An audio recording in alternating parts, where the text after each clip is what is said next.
سعودی عرب نے ایران جنگ کے اثرات کے بعد اعلان کیا ہے کہ اب وہ دور ختم ہو چکا جب سعودیہ بیرونی طاقتوں پر انحصار کرتا تھا۔ چین نے امریکہ کو دھمکی دی ہے کہ کسی غیر ملکی طاقت کو یہ اجازت نہیں دیں گے کہ وہ ہمیں دبائے، ظلم کرے یا ہمیں محکوم بنائے۔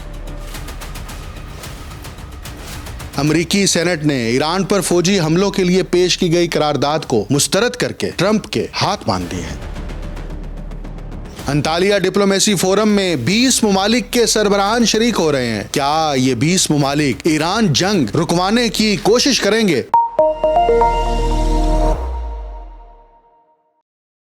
آپ دیکھ رہے ہیں انٹول سٹوری ود ڈاکٹر اکمل سومرو۔ مشرق وسطی میں کس ملک کے پاس ایٹمی ہتھیار ہیں؟ آپ سوچ رہے ہوں گے وہ کون سا ملک ہے؟ وہ ایران نہیں ہے، وہ اسرائیل ہے۔ مشرق وسطی میں گزشتہ برس کن 6 ممالک پر کس کی جانب سے حملے کیے گئے تھے؟ وہ بھی اسرائیل تھا۔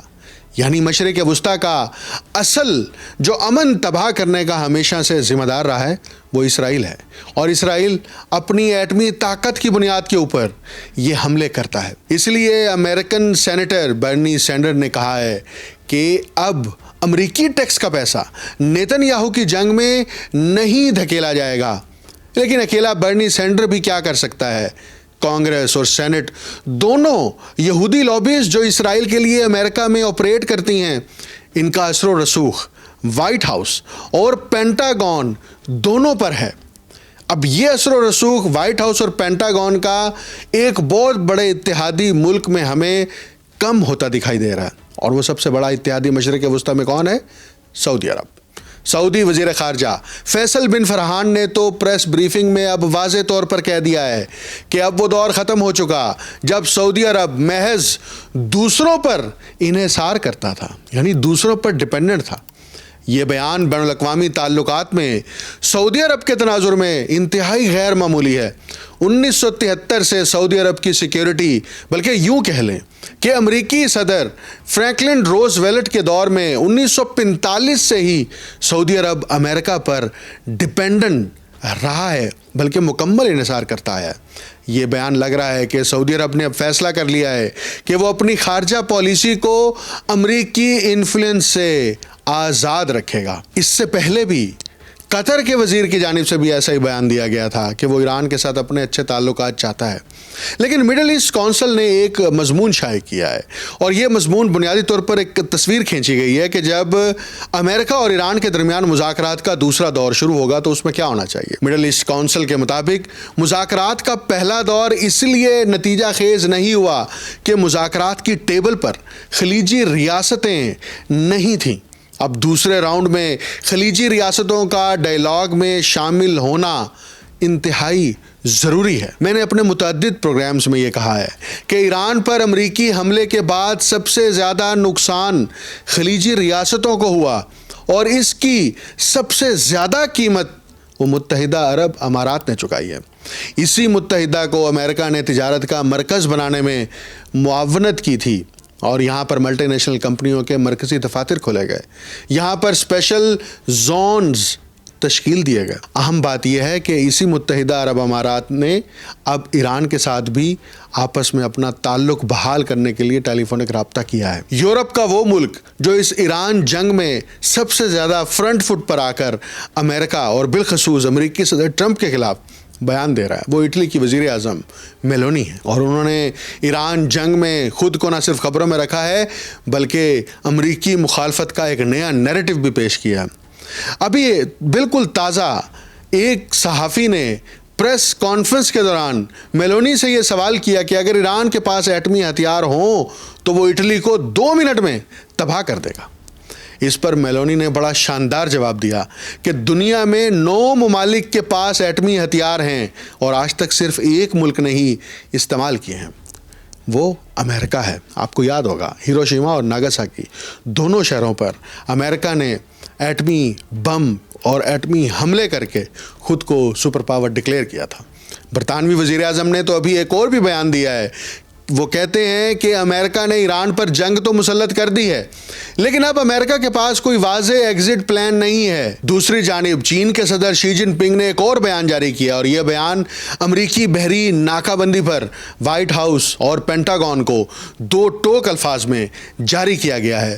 اسی بحری ناکہ بندی کو ایران کی حکومت بحری قزاقی قرار دے رہی ہے۔ چین کے صدر شی جن پنگ نے یہ کہا ہے کہ ہم چینی لوگ انصاف کو قائم رکھنے والے ہیں اور طاقت کی دھمکیوں سے مروب نہیں ہوتے۔ ہم میں فخر اور خود اعتمادی کا مضبوط احساس پایا جاتا ہے۔ ہم نے کبھی کسی دوسرے ملک کے لوگوں کو تنگ نہیں کیا، نہ ان پر ظلم کیا، اور نہ ہی انہیں غلام بنایا ہے، اور نہ ہی آئندہ ایسا کریں گے۔ اسی طرح ہم کبھی کسی غیر ملکی طاقت، یہ اشارہ ڈائریکٹ امریکہ کی طرف ہے، کہ ہم کبھی کسی غیر ملکی طاقت کو بھی یہ اجازت نہیں دیں گے کہ وہ ہمیں دبائے، ظلم کرے یا ہمیں محکوم بنائے۔ جو کوئی بھی ایسا کرنے کی کوشش کرے گا وہ اپنے آپ کو ایک ایسی فولادی دیوار سے ٹکراتا ہوا پائے گا جو 1.40 ارب سے زائد چینی عوام نے مل کر بنائی ہے۔ یہ امریکہ کا پرانا وتیرہ ہے اور طریقہ کار ہے۔ قوموں کو دھمکاتے ہیں، قوموں کے اوپر پابندیاں عائد کی جاتی ہیں، اور پھر اس کے ذریعے سے ان قوموں اور ریاستوں کی آزادی کو سلب کیا جاتا ہے۔ یہ امریکن فارن پالیسی کا بنیادی ستون ہے۔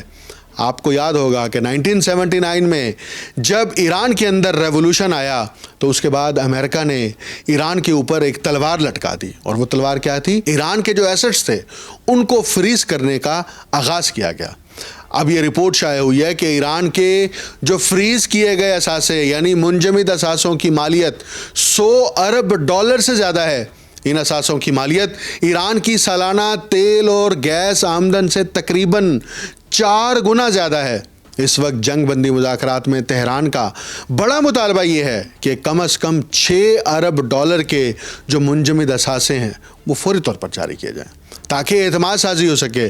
اب سوال آپ کے ذہن میں بھی ہوگا بہت سارے ناظرین کے کہ آخر یہ فریز ایسٹس یعنی منجمد اثاثے کیا ہوتے ہیں؟ دیکھیں، میں آپ کو بڑے آسان الفاظ میں سمجھاتا ہوں۔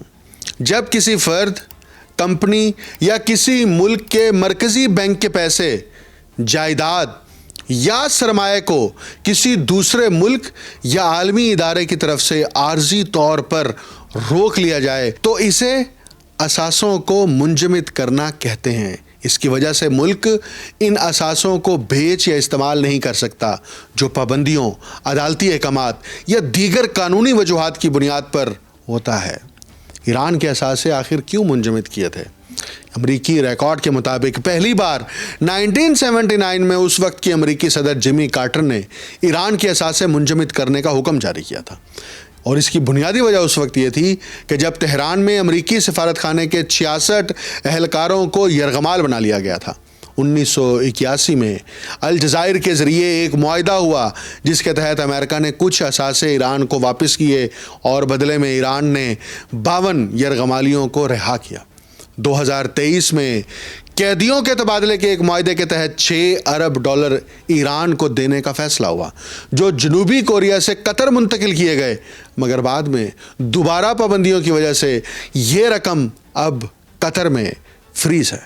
ایران کے منجمد اثاثے کہاں کہاں ہیں اس وقت؟ اس میں چین بھی شامل ہے، انڈیا، عراق، جاپان اور قطر جس کا بھی میں نے ذکر کیا۔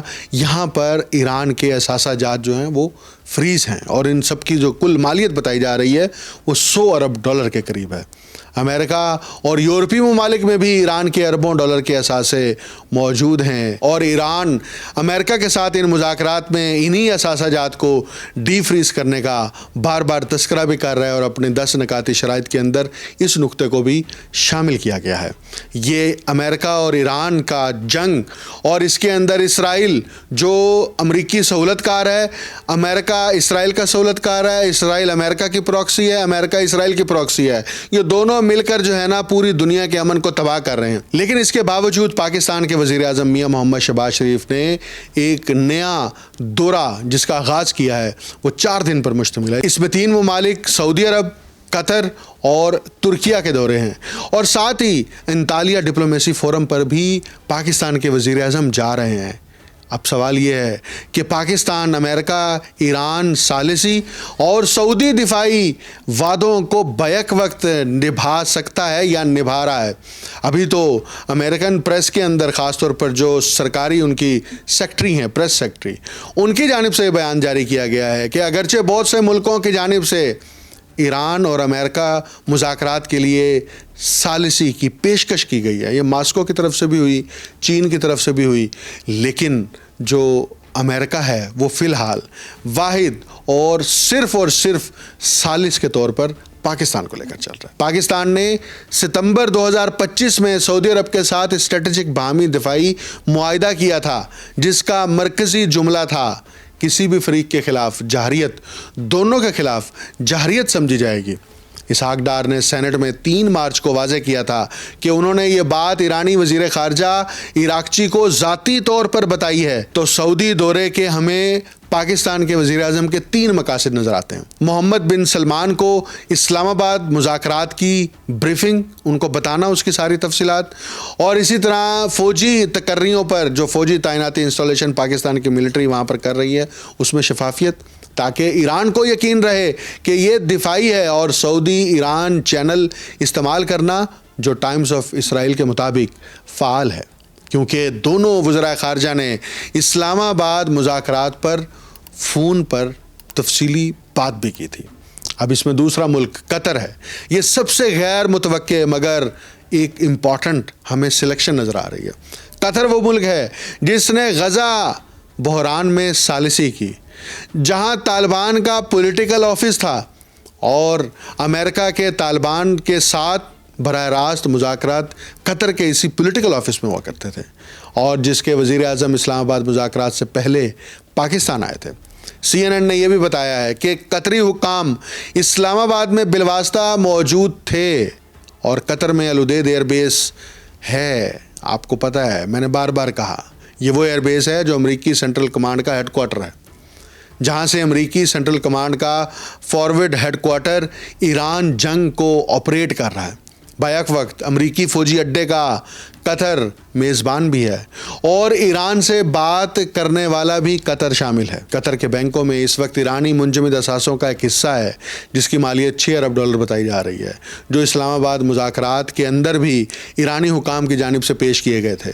اور اس میں جو تیسرا اہم ملک ہے وہ ترکیہ ہے، اور یہ اس لیے اہم ہے کہ اٹلانٹک کونسل نے ایک تجزیہ جو ہے وہ شائع کیا ہے، اور اس تجزیے میں ان کی جانب سے یہ کہا گیا ہے کیا ترکیہ ایران جنگ ختم کرانے میں ثالثی کر سکتا ہے۔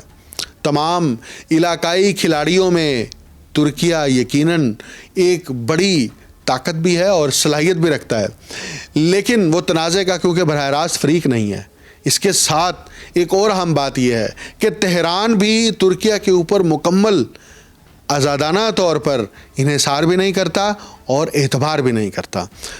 تہران استنبول پر یقین نہیں کرتا، اس کی بے شمار وجوہات ہیں۔ ایک میں صرف ویسے ابھی ریسنٹ پاس میں بتاؤں کہ جب 28 فروری سے پہلے امریکہ نے یہ پیشکش کی تھی کہ ہم اگلے مذاکرات کا دور استنبول میں کریں گے، تو ایران نے اس کو ریفیوز کر دیا تھا۔ لیکن ان مذاکرات کے لیے جو پیش رفت ہو رہی ہے، اب اس پر تو طیب اردوان نے ایرانی صدر مسعود پزشکیان کو فون کیا ہے اور آفر کیا ہے کہ ترکیہ جو ہے وہ ثالثی کرانے کے لیے تیار ہے۔ آپ تھوڑے الرٹ رہیں، یہ انطالیہ ڈپلومیسی فورم شروع ہو رہا ہے 17 سے، یعنی کل سے، اور یہ 19 اپریل تک جاری رہے گا، اور اس فورم کے 3 دن بعد جنگ بندی کی مدت جو ہے وہ 22 اپریل کو ختم ہو جائے گی۔ یعنی یہ فورم جنگ بندی کے آخری دنوں میں ہو رہا ہے، یہ اتفاق نہیں ہے، یہ ایک بہت بڑا ہمیں پلان نظر آ رہا ہے۔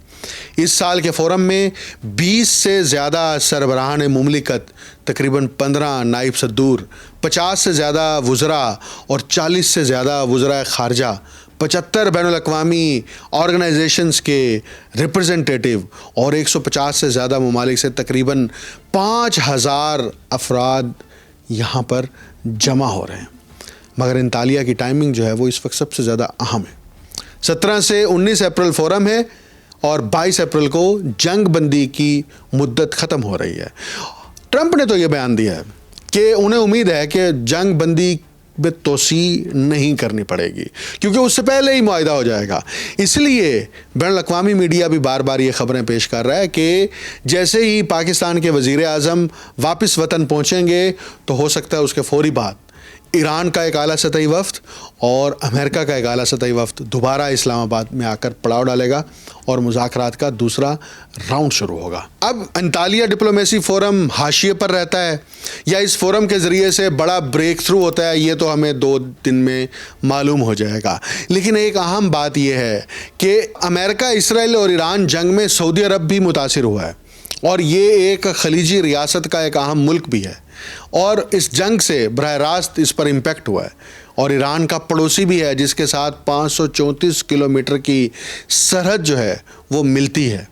یہ انطالیہ فورم جس کا میں ابھی تذکرہ کر رہا تھا، یہ ہو سکتا ہے یہاں پر ممالک کے صدور آپس میں بیٹھ کر کوئی بہت بڑا فیصلہ کریں۔ دیکھیں، ایک اور بات سمجھیں، خلیجی ریاستوں میں سعودی عرب، قطر، متحدہ عرب امارات، یہ بالخصوص، اور اس کے ساتھ ترکیہ، یہ تو چاہتے ہیں فوری طور پر یہ جنگ ختم ہو اور ہمیشہ کے لیے ختم ہو جائے۔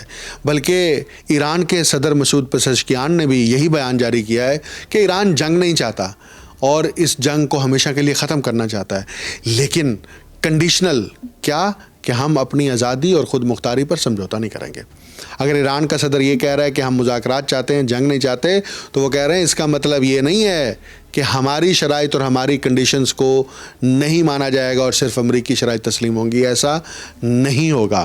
امریکی سینٹ میں جو ہے اس وقت ایک بہت بڑی پیش رفت بھی ہوئی ہے کہ ایران پر مزید حملوں کے لیے کانگریس کی جو پیشگی اجازت کی قرارداد پیش کی گئی تھی اس کو مسترد کر دیا گیا، یعنی حملے کی پہلے بھی منظوری نہیں لی گئی اور کانگریس سے منظوری سے پہلے سینٹ سے بھی منظوری لینی ہے، تو سینٹ نے بھی اس قرارداد کو مسترد کر دیا۔ اور تفصیلات کے مطابق امریکی سینٹ نے 47 ووٹوں کے مقابلے میں 52 ووٹوں سے اس قرارداد کو مسترد کیا ہے۔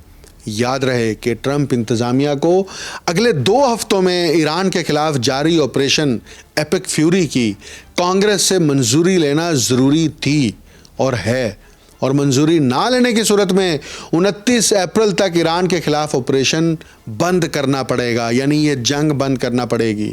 1973 کے جنگی اختیارات کے امریکی قانون کے تحت کانگریس سے منظوری لینے کی صورت میں امریکی صدور کو 60 دنوں کے بعد فوجی کارروائیاں ختم کرنا ہوتی ہیں۔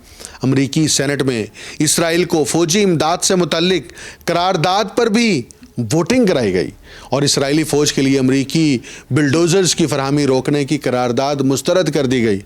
40 ڈیموکریٹ سینیٹرز نے اسرائیل کو بلڈوزرز فراہمی روکنے کے حق میں ووٹ دیا اور 59 سینیٹرز نے مخالفت کی۔ یہ بل سینیٹر برنی سینڈرز نے پیش کیا تھا اور اس اقدام کا مقصد یہ تھا کہ اسرائیل کے لیے غیر مشروط امریکی حمایت کو چیلنج کیا جائے۔ برنی سینڈرز کا اسرائیل کو بھاری بموں کی فراہمی روکنے کا دوسرا بل بھی پیش کیا گیا۔ اسرائیل کو 1000 پاؤنڈ بموں کی فراہمی روکنے کے حق میں 36 سینیٹرز نے ووٹ دیا جبکہ دیگر نے مخالفت کی۔ اب یہ کتنی دلچسپ بات ہے، وہی سینٹ ہے، اس سینٹ کے اندر ایک قرارداد منظور ہو رہی ہے کہ ایران کے اوپر حملے نہیں ہوں گے، اور اسی سینٹ کے اندر ایک قرارداد منظور ہو رہی ہے کہ اسرائیل کو آپ ملٹری اور لاجسٹک سپورٹ فراہم کریں گے۔ یعنی آپ دیکھیں کہ ایران جنگ کے تناظر میں آج بھی امریکہ کی پریورٹی جو ہے وہ اسرائیل ہے۔ اگر امریکہ کی پریورٹی اسرائیل ہے تو پھر چائنا اور رشیا کی پریورٹی ایران کیوں نہیں ہونا چاہیے؟ پھر یہاں پر کیوں امریکہ اور ٹرمپ بالخصوص دھمکیاں لگاتے ہیں اور دھمکیاں لگا کر دوسرے ملکوں کی آزادی کو سلب کرنا چاہتے ہیں؟ یہ معاملہ یہی نہیں رکا، ڈیموکریٹس نے جو ہے وہ اس جنگ کے دوران جو بڑا اہم کردار ادا کرنے والے ہیں وزیر دفاع پیٹ ہیگزٹ، اس کے خلاف مواخذے کی 5 دفعات پیش کرنے کا اعلان کر دیا، اور امریکی وزیر دفاع پر طاقت کے غلط استعمال کے الزامات، جنگی جرائم اور سنگین بدعنوانی کے دعوے دائر کیے جا رہے ہیں۔ ایکسیوس نے اس پر ایک بڑی تفصیلی رپورٹ شائع کی اور اس نے یہ بتایا ہے کہ امریکہ میں ڈیموکریٹ ممبر کانگریس نے دفاعی وزیر پیٹ ہیگزٹ کے خلاف جو مواخذے کی 5 دفعات پیش کرنے کا اعلان کیا ہے، اس کا بنیادی مقصد یہ ہے کہ اس کی امپیچمنٹ کی جائے۔ یہ پیٹ ہیگزٹ سے متعلق اب بہت سارے لوگوں کو معلوم ہو گیا کہ ایک فاکس نیوز کا ایک اینکر پرسن تھا، اور وہ اینکر پرسن کے بعد جب اس کے ٹرمپ کے ساتھ تعلقات بہتر ہوئے تو ٹرمپ نے اس کو اٹھا کر وزیر دفاع بنا دیا، اور جب وزیر دفاع بنایا تو وائٹ ہاؤس کے ساتھ ساتھ پینٹاگون کے اندر بالخصوص جو ہے ہمیں اکھاڑ بچھاڑ نظر آئی۔ امریکی جرنیلوں کو امریکی تاریخ میں پہلی دفعہ گھر بھیج دیا گیا، اور یہ 1 2 3 نہیں، یہ 20 کے قریب جرنیل تھے۔ اب اس جنگ کے حوالے سے یہ امریکی وزیر خزانہ اسکاٹ بیسنٹ نے دعویٰ کیا ہے کہ ابنائے ہرمز کی بندش سے چین بھی ایرانی آئل حاصل نہیں کر سکے گا۔ اس بیان سے پہلے آپ دیکھیں ٹرمپ نے بیان جاری کیا تھا کہ ہم نے ابنائے ہرمز کھول دیا اور تمام جہاز وہاں سے گزریں گے، اور اس کے بعد یہ بیان جاری کیا جا رہا ہے۔ یعنی کہ آپس میں کوئی کوارڈینیشن نہیں ہے، یا ایک پلاننگ کے تحت چین کو بھی بار بار میسیجز دیے جا رہے ہیں۔ اسکاٹ بیسنٹ نے کہا ہے کہ امریکہ ابنائے ہرمز میں ایرانی آئل لے جانے والے چین کے جہازوں کو روکے گا، اور امریکہ کی جانب سے ابنائے ہرمز کی بندش کو آج ہمیں دوسرا دن لگ رہا ہے۔ میں نے پروگرام کے شروع میں بھی کہا تھا کہ یہ امریکی سینٹ کام ہے جو قطر الودیع ایئر بیس سے بیٹھ کر سارا آپریشن کر رہی ہے، اور جو یہ ابنائے ہرمز کی بندش ہے اس کو بھی سینٹ کام دیکھ رہا ہے، اور امریکی سینٹ کام کا کہنا ہے کہ ابنائے ہرمز کی ناکہ بندی کے بعد کوئی بھی جہاز ایرانی بندرگاہوں تک نہیں پہنچ پا رہا، اور امریکی سینٹ کام نے یہ بھی دعویٰ کیا ہے کہ 48 گھنٹوں کے دوران ایک بھی بحری جہاز ایرانی بندرگاہ میں داخل نہیں ہوا یا باہر بھی نہیں نکلا، اور 9 بحری جہازوں نے امریکی فوج کی طرف سے واپسی کے احکامات کی تعمیل کرتے ہوئے یہاں سے چلے گئے۔ اب امریکہ کا بنیادی ہدف یہ ہے کہ ایران کے اوپر مزید دباؤ ڈال کر اپنی نیگوسیشن پاور کو بڑھایا جائے، لیکن ایران واضح کر رہا ہے کہ یہ بحری قزاقی ہے اور ہم اس کے نتیجے میں کسی بھی قسم کا دباؤ قبول نہیں کریں گے۔ دوسری طرف انڈین میڈیا نے خبر نشر کی ہے کہ امریکی صدر ٹرمپ اور نریندر مودی کے درمیان 40 منٹ ٹیلی فون پر گفتگو ہوئی ہے، اور دونوں ممالک نے عزم کیا ہے کہ وہ اسٹریٹجک تعلقات کو جاری رکھیں گے۔ لیکن یہاں پر ایک بڑا زبردست ٹوئسٹ آیا۔ اس خبر کے چند ہی گھنٹوں بعد امریکی وزیر خزانہ نے انڈیا کے لیے ایک قیامت خیز بیان جاری کر دیا۔ امریکہ نے اعلان کیا کہ وہ انڈیا کو روس اور ایران سے آئل خریدنے کے لیے دی گئی عارضی پابندیوں میں نرمی کو مزید توسیع نہیں دے گا۔ امریکی وزیر خزانہ اسکاٹ بیسنٹ نے صحافیوں سے گفتگو میں کہا کہ روسی اور ایرانی تیل کے لیے دی گئی تمام عمومی اجازت ختم ہو چکی ہے، اور اب اس میں مزید توسیع بھی نہیں کی جائے گی۔ یہ رعایت صرف ان تیل بردار جہازوں تک محدود تھی جو 11 مارچ سے پہلے روانہ ہوئے تھے۔ امریکہ تو یہ کہتا ہے کہ دنیا کی آئل مارکیٹ میں جو قیمتوں میں اضافہ ہو رہا تھا مسلسل، اس کو روکنے کے لیے یہ فیصلہ کیا گیا تھا کہ روس کو بھی آئل فروخت کرنے کی اجازت دی گئی اور ایران کو بھی، لیکن اب اس کی مدت ختم ہو چکی ہے۔ یعنی تھوڑی دیر پہلے امریکی صدر اور انڈین وزیر اعظم وہ ٹیلی فون پر اسٹریٹجک تعلقات کو مضبوط بنانے کے عزم کا اظہار کر رہے ہیں، اور تھوڑی ہی دیر بعد انڈیا کے اوپر یہ دھماکہ کر دیا جاتا ہے۔ رپورٹس کے مطابق انڈین ریفائنریز نے اس پورے عرصے کے دوران تقریباً 30 ملین بیرل روسی آئل کے آرڈر دیے، اور اس کے علاوہ کئی سال بعد ایرانی تیل کے جہاز بھی انڈین بندرگاہوں کی طرف گئے اور وہاں پہنچے۔ ماضی میں ایران انڈیا کو تیل فراہم کرنے والا بڑا ملک تھا، تاہم 2019 میں امریکی پابندیوں کے بعد یہ درآمدات بند ہو گئی تھی۔ اس سے قبل ایرانی آئل جو ہے وہ بھارت کی کل درآمدات کا 11.5% حصہ تھا۔ یہ اس وقت ہمیں جو ہر طرف سے ہلچل نظر آ رہی ہے، یہ واضح اشارہ دے رہی ہے کہ مذاکرات کا آئندہ دور جب شروع ہوگا اگلے ہفتے میں، اس میں صرف امریکہ اور ایران براہ راست نہیں بیٹھیں گے، خلیجی ریاستیں بھی اس میں شامل ہوں گی، اور خلیجی ریاستوں کے ساتھ اس میں یورپی طاقتیں بھی شامل ہوں گی۔ پروگرام کے شروع میں نے بتایا کہ ٹرمپ کے اوپر اس وقت بے شمار پریشرز ہیں، دباؤ ہیں۔ ایک داخلی سیاسی دباؤ بھی ہے کہ اگر وہ جنگ کی توثیق کانگریس سے نہیں کراتے تو آئین کی خلاف ورزی ہو رہی ہے، اور آئین کی خلاف ورزی اور آئین سے بغاوت کے الزام میں ان کی امپیچمنٹ بھی ہو سکتی ہے اور ان کو قید بھی ہو سکتی ہے۔ اور دوسری طرف سیاسی اعتبار سے خلیجی ریاستیں امریکہ سے پیچھے ہٹتی چلی جا رہی ہیں. رشیا کی اور چائنا کی بارگیننگ پوزیشن زیادہ مضبوط ہوتی چلی جا رہی ہے. تو ایران جنگ نے امریکہ کے لیے جو مستقبل کا نیا نقشہ کھینچا ہے، اس نقشے میں محض امریکی آرڈر نہیں چلنے والا، ملٹی پولر آرڈر کا آغاز ہو چکا ہے، اور اس کی پہلی اینٹ امریکہ اور ایران کے درمیان معاہدے سے رکھی جائے گی. مجھے ڈاکٹر اکمل سومرو کو اجازت دیجیے. اللہ حافظ.